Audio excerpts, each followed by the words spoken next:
Madame, Monsieur, bonjour. Bienvenue à notre revue de presse. Notre invité ce matin est Monsieur Rodrigue Chokora, directeur de publication du journal Pôle Crévision. Il va s'appesantir sur quelques faits qui suscitent pour lui un commentaire. Levant le rideau au Cameroun, la crise des devises, le retour à la confiance. La Banque centrale annonce 4 539 milliards de réserves de change au 31 juillet. C'est l'un des principaux signes de l'embellie au niveau de la Banque des États de l'Afrique centrale après plus de 3 ans de crise, révèle ce jour Eco-Matin.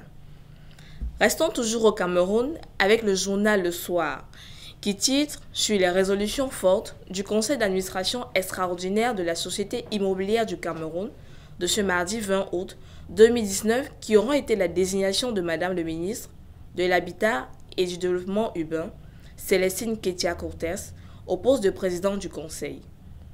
Au Zimbabwe, le président Mnangagwa va bientôt se réunir et assigner un mandat à une commission d'enquête de 10 membres nommée par le ZANU-PF pour enquêter sur les allégations de corruption portées contre des dirigeants du parti, a déclaré le secrétaire du parti pour l'administration, Dr Obed Pofu, informe de Herald.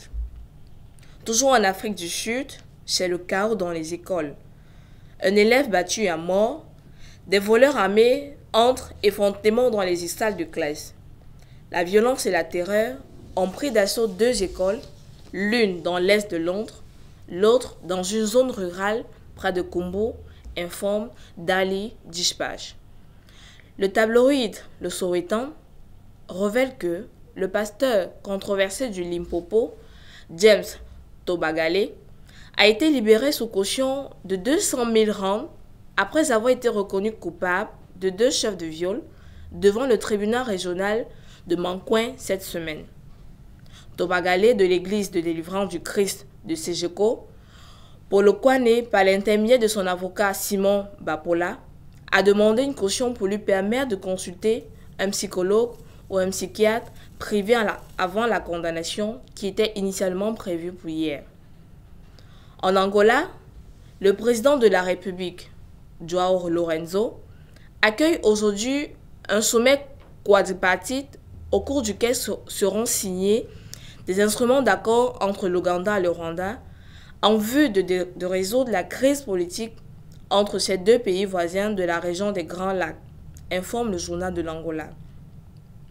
Le républicain au Mali titre sur l'insécurité dans la sous-région ouest africaine. Les autorités maliennes invitent l'Union économique et monétaire ouest-africaine à s'impliquer fortement dans la lutte contre le terrorisme. En Côte d'Ivoire, le journal Fraternité Matin titre sur la religion, mendiant au nom de la religion. Les chrétiens et musulmans sont unanimes. Il n'y a aucun fondement religieux. Toujours en Côte d'Ivoire, la situation politico-sécuritaire bat la une du journal Soir Info. À 14 mois de la présidentielle, Ouattara déploie massivement des policiers à travers le pays. Madame, Monsieur, c'est tout pour notre revue de presse. Place à notre invité de ce matin. Bonjour Monsieur Rodrigue Chokora. Bonjour Madame et merci de me convier à votre plateau de la revue de presse africaine pour commenter tant soit peu l'actualité qui fait jour en ce moment sur le continent.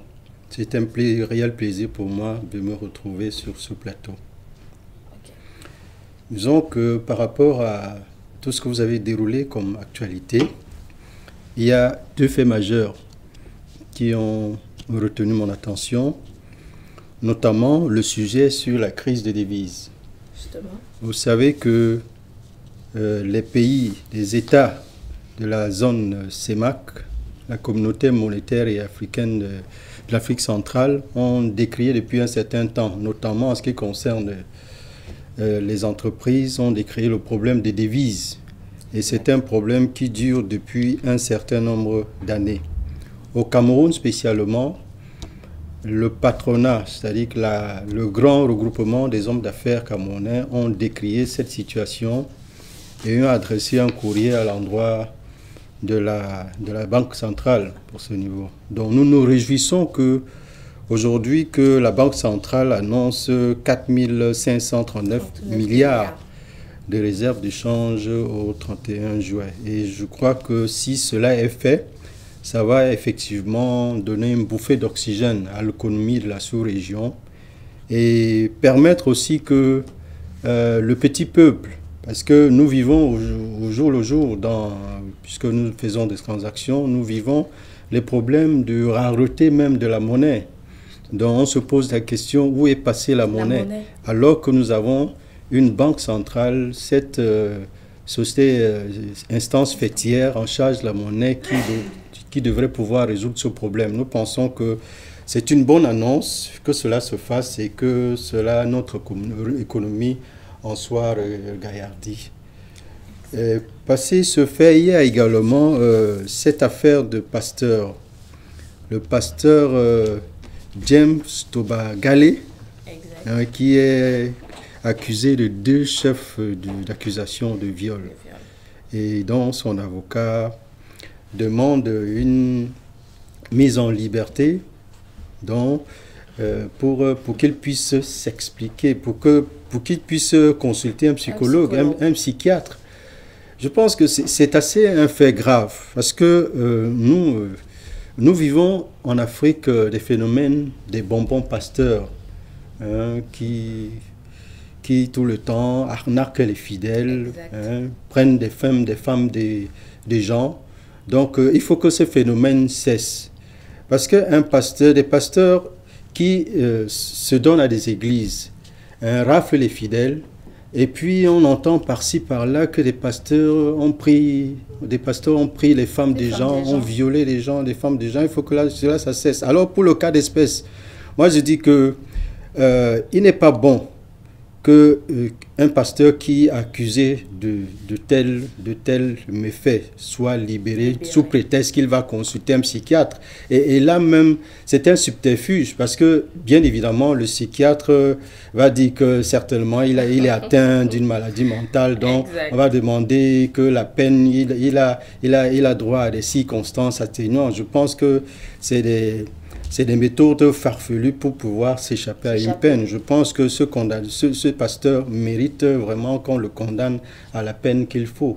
Donc, je pense qu'il faut que ce genre de choses soit entendu. Et puis, je voudrais terminer, toujours en ce qui concerne la religion, ce phénomène de la mendicité que nous constatons dans nos rues, et cela est très fréquent dans les milieux musulmans. Et justement, on nous fait comprendre ici qu'il n'y a aucun fondement religieux à cela. Donc, on ne comprend pas pourquoi des gens, au lieu d'aller travailler, doivent se mettre à mendier au nom de Dieu. Parce que Dieu ne demande pas de mendier, Dieu demande de travailler.